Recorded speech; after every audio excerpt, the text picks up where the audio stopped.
রাষ্ট্রীয় স্বয়ংসেবক সংঘের স্বয়ংসেবক আদায় পালের উদ্যোগে এবং গ্রামবাসী সহযোগিতায় জামুরিয়া মণ্ডল 2-এর শ্যামলা অঞ্চলের 36গন্ডা গ্রামে আগামী দিনে নির্মিত হতে চলেছে ভারত মাতার মন্দির। আর এই মন্দির নির্মাণের আগে ঘটা করে দিন বুধবার ভিতপুজোর অনুষ্ঠান অনুষ্ঠিত হল 36গন্ডার বাউড়িপাড়া সংলগ্ন এলাকায়। গ্রামবাসীর পাশাপাশি ভিতপুজোর অনুষ্ঠানে এই সময় উপস্থিত ছিলেন জামুরিয়া বিজেপি মণ্ডল 2-এর সভাপতি রাহুল বাউড়ি, মণ্ডল 1-এর সভাপতি পিনাকি রায়, যুবনেতা দেবাশিস দুবে সহ আরও অনেক স্থানীয় বিজেপি নেতৃত্বরা।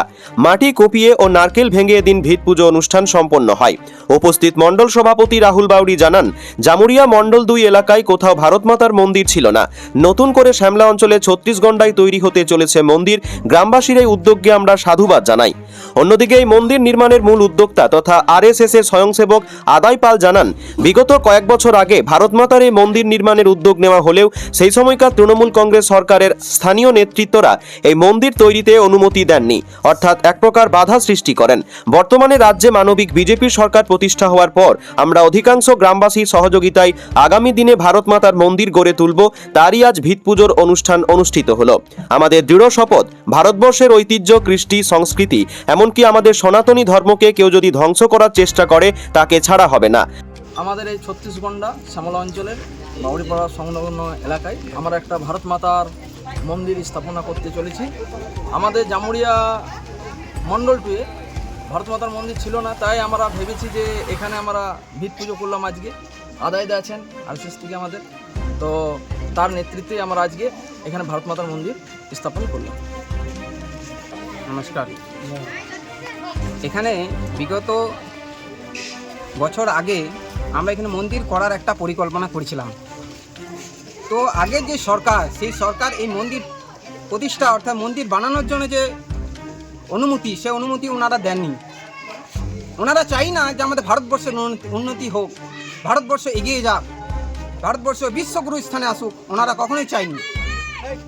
আজ মানবিক সরকার, সেই মানবিক সরকারের যে আমাদের কর্তব্য, আমাদের যারা এসছে এই পাড়ার, যারা এই ভারতীয়, যারা ভারতবর্ষের জন্য নিজের জীবন সমর্পণ করতে পারে, তারা চেয়েছে যে আজ আমাদের এই যে আগে যে সরকার করতে দেয়নি, আজ এই মানবিক সরকারের আন্ডারে অর্থাৎ মানবিক সরকারের কাছে আমাদের যে আবেদন যে আমাদের এই মন্দির, এই ভারত মাতা মন্দির এই স্থানেই হবে।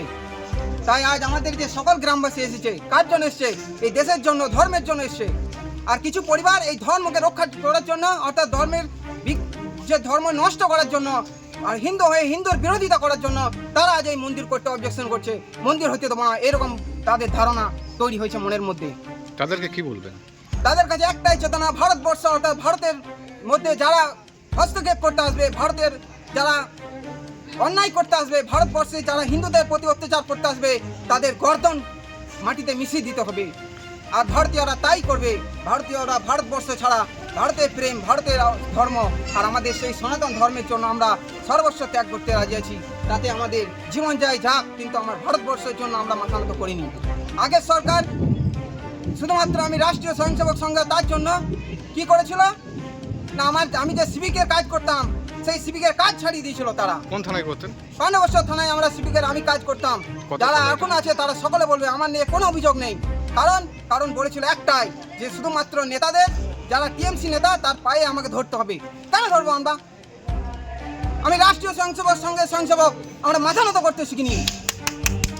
দেশের জন্য আমরা বলি দিতে রাজি আছি, কিন্তু আমরা এক চুলো কাউরির কাছে মাথা নত করবো না। দাদা, আপনার নাম আর পরিচয়? আমার নাম আদায় পাল, আমি রাষ্ট্রীয় স্বয়ংসেবক সংঘের স্বয়ংসেবক। আমরা ভারত মাতার জন্য আমরা সর্বস্ব ত্যাগ নয়, নিজের জীবন সমেত বলি দিতে রাজি আছি। কিন্তু আমার মন্দির, আমার ভারতবর্ষ, আমার ভারত মা, যেই মাটিতে আমরা জন্মগ্রহণ করেছি, সেই মাটিতে আমার মৃত্যু হবে। তো তারে আমাদের গর্ব হওয়া দরকার যে আমার একটা মন্দির হবে, ভারত মায়ের মন্দির, যেই মন্দিরের জন্য আমাদের নিজের জীবন উৎসর্গ করব। এই সকলে এসছেন, আমাদের মণ্ডল প্রেসিডেন্ট আছেন শ্রী রাহুল দা, পিনাকি দা আছেন মণ্ডল প্রেসিডেন্ট, তারাও এসছেন। কারণ কি? কারণ হচ্ছে আমার ভারত মায়ের জন্য এসছেন।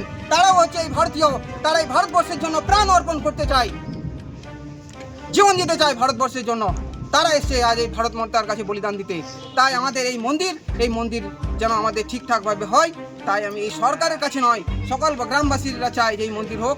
তাই আমার সবারই কাছে অনুরোধ, এই মন্দির যেন সুস্থভাবে এবং খুব সফলতার মাধ্যম দিয়ে এই মন্দির গড়ে ওঠে এবং সকলের সহানুভূতি এই মন্দিরের জন্য থাকা উচিত। ভারত মাতা কি জয়।